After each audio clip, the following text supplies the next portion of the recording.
हर हर महादेव। आप सभी को श्रावण मास के प्रथम दिवस की हार्दिक शुभकामनाएं। भगवान शिव की कृपा और आशीर्वाद आप और आपके परिवार पर सदैव बना रहे। दोस्तों, आज श्रावण मास का पहला दिन है। आज से आप हमारे चैनल पर सुनेंगे सावन मास महात्म्य और भगवान शिव की अनेक कथाएं। यदि आप इन कथाओं को सुनकर भगवान शिव की कृपा पाना चाहते हैं तो हमारे चैनल को अभी सब्सक्राइब करें। तो आइए प्रथम दिवस का महात्म्य प्रारंभ करते हैं। शौनिक बोले, हे सूत, हे महाभाग, हे व्यास शिष्य, आपसे हमने अनेक कथाओं को सुना है, लेकिन फिर भी हम लोगों की तृप्ति नहीं हुई है, अपितु हमें बार बार सुनने की इच्छा बढ़ती जा रही है। तुला राशि में स्थित सूर्य में कार्तिक मास का महात्म्य, मकर राशि में माघ मास का महात्म्य और मेष राशि में स्थित सूर्य में वैशाख मास का महात्म्य, और इसके साथ उन मासों के जो भी धर्म हैं उन्हें आपने भली भांति कह दिया। यदि आपके मत में इससे भी अधिक महिमा में कोई मास हो तथा भगवत प्रिय कोई धर्म हो तो उसे अवश्य कहिए, जिसे सुनकर कुछ अन्य सुनने की हमारी इच्छा ही न हो। सूत जी बोले, हे मुनियों, आप सभी लोग सुने। मैं आप लोगों के वाक्य गौरव से अत्यंत संतुष्ट हूँ। आप लोगों के समक्ष मैंने कुछ भी गोपनीय नहीं रखा है। आस्तिकता, उत्तम भक्ति, सुनने की इच्छा, विनम्रता, ब्राह्मणों के प्रति भक्ति, परायणता, सुशीलता, मन की स्थिरता, पवित्रता, तपस्विता और अनसूया, ये श्रोता के 12 गुण बताए गए हैं। ये सभी आप लोगों में विद्यमान हैं। अतः मैं आप लोगों पर प्रसन्न होकर उस तत्व का वर्णन करता हूँ। एक समय प्रतिभाशाली सनत कुमार ने धर्म को जानने की इच्छा से परम भक्ति से युक्त होकर विनम्रता पूर्वक भगवान शिव से पूछा। सनत कुमार बोले, योगियों के द्वारा आदरणीय चरण कमल वाले हे देवों के देव महादेव, हमने आपसे अनेक व्रतों तथा बहुत प्रकार के धर्मों का श्रवण किया, फिर भी हम लोगों के मन में सुनने की अभिलाषा है। 12 मासों में से जो मास सबसे श्रेष्ठ हैं, आपको अत्यंत प्रिय हैं, सभी कर्मों की सिद्धि करने वाला है और अनंत फल देने वाला हो, उस मास को बताने की कृपा करें। ईश्वर बोले, हे सनत कुमार, मैं अत्यंत गोपनीय बात भी आपको बताऊंगा। हे सुव्रत, हे विधिनंदन, मैं आपकी स्वेच्छा तथा भक्ति से प्रसन्न हूँ। 12 मासों में श्रावण मास मुझे अत्यंत प्रिय है। इसका महात्म्य सुनने योग्य है, अतः इसे श्रावण कहा गया है।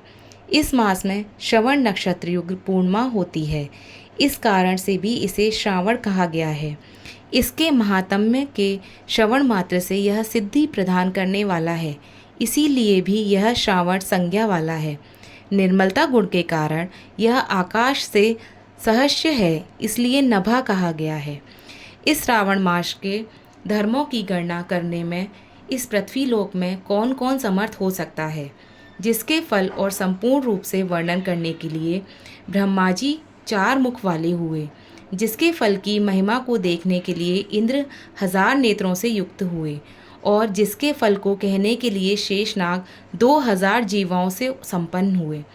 अधिक कहने से क्या प्रयोजन, इसके महात्म्य को देखने और कहने में कोई भी समर्थ नहीं है। हे मुनि, अन्य मास इसकी एक कला को भी नहीं प्राप्त होते। यह सभी व्रतों तथा धर्मों से युक्त है। इस महीने में एक भी दिन ऐसा नहीं जो व्रत से रहित दिखाई देता हो। इस माह में प्राय सभी तिथियां व्रत युक्त हैं।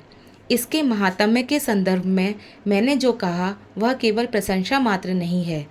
आर्तो जिज्ञासु भक्तों, अर्थ की कामना करने वाले, मोक्ष की अभिलाषा रखने वाले और अपने अपने अभिष्ट की आकांक्षा रखने वाले चारों प्रकार के लोगों, ब्रह्मचर्य, गृहस्थ, वानप्रस्थ, संन्यास आश्रम वाले को इस श्रावण मास में व्रतानुष्ठान करना चाहिए। सनत कुमार बोले, हे भगवान, हे सत्तम, आपने जो कहा कि इस मास में सभी दिन एवं तिथियां व्रत रहित नहीं हैं, तो आप उन्हें मुझे बताइए। किस तिथि में और किस दिन में कौन सा व्रत होता है, उस व्रत का अधिकारी कौन है, उस व्रत का फल क्या है, किस किसने उस व्रत को किया, उसके उद्यापन की विधि क्या है, प्रधान पूजन कहाँ हो और जागरण करने की क्या विधि है, उसका देवता कौन है, उस देवता की पूजा कहाँ होनी चाहिए, पूजन सामग्री क्या क्या होनी चाहिए और किस व्रत का कौन सा समय होना चाहिए। हे प्रभु, वह सब आप मुझे बताएं। यह मास आपको प्रिय क्यों है? किस कारण यह पवित्र है? इस मास में भगवान का कौन सा अवतरण हुआ? यह सभी मासों में श्रेष्ठ कैसे हुआ? और इस मास में कौन कौन धर्म अनुष्ठान के योग हैं? हे प्रभु, आप यह भी बताएं, आपके समक्ष मुझ अज्ञानी का प्रश्न करने में कितना ज्ञान हो सकता है, अतः आप संपूर्ण रूप से बताइए। हे कृपालु, मेरे पूछने के अतिरिक्त जो जो शेष रह गया हो उसे भी लोगों के उद्धार के लिए कृपया करके बताइए। रविवार, सोमवार, बुधवार, बृहस्पतिवार, शुक्रवार और शनिवार के दिन जो करना चाहिए, हे प्रभु, वह सब मुझे बताइए। आप सबके आदि में अविभूति हुए हैं, अतः आपको आदि देव कहा गया है। जैसे एक की विधि बाधा से अन्य की विधि बाधा होती है, वैसे ही अन्य देवताओं के अल्प देवत्व के कारण आपको महादेव माना गया है। तीनों देवताओं के निवास स्थान पीपल वृक्ष में हैं, जिसमें सबसे ऊपर आपकी स्थिति है। जो कल्याण रूप होने के कारण आप शिव हैं और पाप समूह को हरने के कारण आप हर हैं। आप आदि देव हैं। आदि देव होने में आपका शुक्ल वर्ण प्रमाण है, क्योंकि प्रकृति में शुक्ल वर्ण ही प्रधान है, अन्य वर्ण विकृत हैं।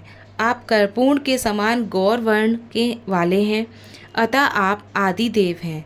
गणपति के अधिष्ठान रूप 4 दल वाले मूलाधार नामक चक्र से ब्रह्मा जी के अधिष्ठान रूप 6 दल वाले स्वाधिष्ठान नामक चक्र और विष्णु के अधिष्ठान रूप 10 दल वाले मणिपुर नामक चक्र से भी ऊपर आपके अधिष्ठित होने के कारण आप ब्रह्मा तथा विष्णु के ऊपर स्थित हैं।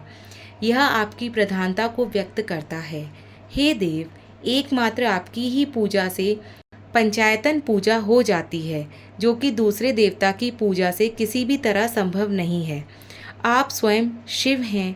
आपकी बाईं जांघ पर शक्ति स्वरूपा दुर्गा, दाहिनी जांघ पर गणपति, आपके नेत्र में सूर्य तथा हृदय में भक्तराज भगवान श्री हरि विद्यमान हैं। अन्न के ब्रह्मरूप होने तथा रास के विष्णु रूप होने और आपके उसका भोक्ता होने के कारण हे ईशान, आपके श्रेष्ठत्व में किसे संदेह हो सकता है? सबको विरक्ति की शक्ति देने हेतु आप शमशान में तथा पर्वत पर निवास करते हैं, ऐसा महर्षियों ने कहा है। जगत का संहार करने वाले, हलाहल को गले में धारण करने वाले, महाप्रलय की कालनी को अपने मस्तक पर धारण करने में कौन समर्थ था? संसार रूप अंधकूप में पतन के हेतु कामदेव को किसने भस्म किया? आप ऐसे हैं कि आपकी महिमा का वर्णन करने में कौन समर्थ है? एक तुच्छ प्राणी में करोड़ों जन्मों में भी आपके प्रभाव का वर्णन नहीं कर सकता है, अतः आप मेरे ऊपर कृपा करके मेरे प्रश्नों को बताइए। इस प्रकार श्री स्कंद पुराण के अंतर्गत ईश्वर सनत कुमार संवाद में श्रावण मास महात्म्य में पहला अध्याय पूर्ण हुआ। दोस्तों, यदि आप श्रावण में सावन मास महात्म्य के समस्त अध्यायों का श्रवण करते हैं तो आपको अनेक पुण्यों के बराबर फल प्राप्त होता है। अगला अध्याय सुनने के लिए हमारे चैनल को अभी सब्सक्राइब करें और बेल आइकन को प्रेस करें। और हाँ, कमेंट में हर हर महादेव अवश्य लिखें।